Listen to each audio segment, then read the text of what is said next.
Good morning, good evening, good afternoon, whatever it is for you. Welcome back to another Division 2 video. It's Tuesday, we're gonna check out the vendor reset, flying through there, starting with the countdown vendor, showing you everything that I would buy and just leaving the rest in the corner. So let's dive right in and let's check out what they have in store for us this week.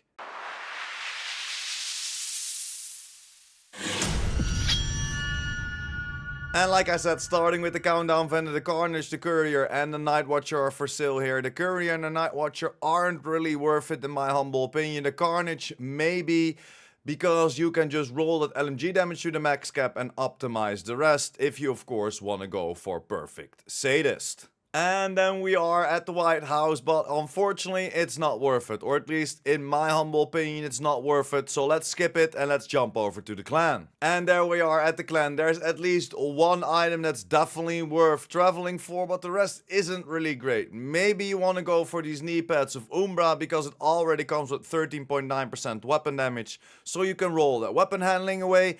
And then the second piece, and that's definitely worth it, is the classic M1A. It comes with Lucky Shot, but it also comes with maxed out rifle damage, 14% crit damage, and damage to target out of cover already. This is a must buy. Yes, it's gonna set you back a little bit in optimizations, but you are creating your universal weapon, what means that you can always roll a talent on this gun and you don't have to farm it every time. When a new season comes out, a better talent comes out, we can instantly roll it on here instead of course, getting those attributes maxed out. So make sure if you pick this one up, maximize all the attributes by optimizing it and then roll that talent away for whatever you think is necessary and maybe a better one in the future. And that's pretty much it for the clan vendor. You can just jump over it if you don't need that classic M1A. So let's check out the next one.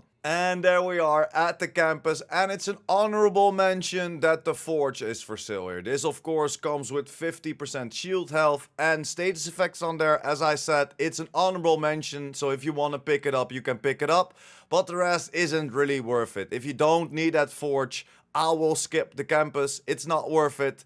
Just skip it and let's jump over. And that's kind of the same for the theater. Honorable mention is the stage left, of course, the named rifle that comes with perfect sledgehammer, and it already comes with damage to target out of cover. It's pretty low in attributes, so it's not really worth it in my humble opinion.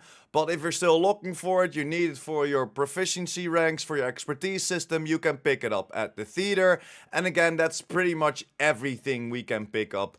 So if you again don't want that stage left, you can skip the theater as well. And for the castle, unfortunately, it's again an honorable mention for the Punch Drunk. It's not really the greatest buy, but if you're still looking for it for your expertise system or for whatever, you can pick it up at the castle. But again, it's not worth it to travel to the castle. The rest is just trash. So leave it here and hopefully the DZs have some better stuff in store for us. And there we are in our first DZ, DZ East, and you can skip over it. If you want to buy a Night Watcher, buy it at the countdown vendor or even at Cassie Mendoza tomorrow. So let's jump over to the next one.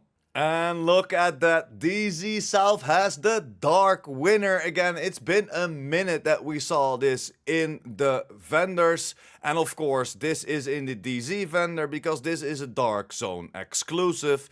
This is the named Vector coming with Perfect Killer. So if you're still looking for a gun, this is definitely a must buy. I would roll that critical hit damage away for some damage to target out of cover and optimize the rest. If you have the DZ creds for it, definitely pick it up. And this dark winner might have saved the vendor reset because the rest again is pretty trash. So if you don't need that dark winner or you don't have the Dark Zone credits for it, you can skip over DZ South. So let's check out DZ West. And for our last DZ in DZ West, we're going back to the normal vendor reset that we can skip over this vendor. It's not worth it, it's way too expensive, even if you have the Dark Zone credits for it. So let's jump over to New York. And for the first vendor in New York, again, it is not worth it. Just skip over it, and hopefully the last vendor with Roy has some stuff in store for us. But for now, the only thing we can find is that Dark Winner. That's kinda worth buying in the DZs.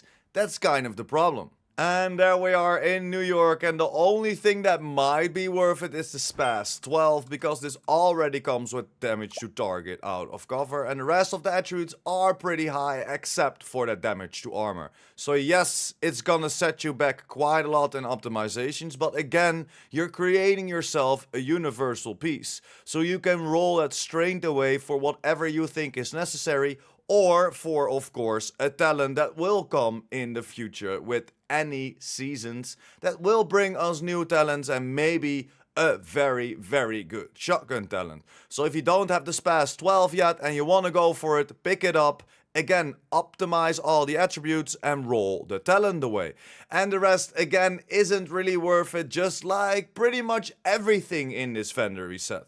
We had a couple of weeks of a pretty bad vendor resets. There were a couple that we had a bunch of good buys, but overall, it's kind of a goodbye, if you know what I mean. It's not a goodbye, it is a goodbye. And on that bombshell, I'm gonna leave it for today as well. Hopefully tomorrow we have a bunch of better pieces at Cassie Mendoza, although she has been trashy in the last couple of weeks or even months, so don't get your hopes up just yet. But I will be back tomorrow to show you everything that Cassie has, and hopefully Danny has some good caches we can pick up with our textiles. But that's it. Thank you very much for sticking until the end. If you liked the video or helped you out in any way or form, make sure to like this video. And if you're new here and or you want to be updated about the Division 2, the Division Universe and the future Division 3, because it is announced, make sure to hit that subscribe button as well. And I will see you in the next one. PurePrime out.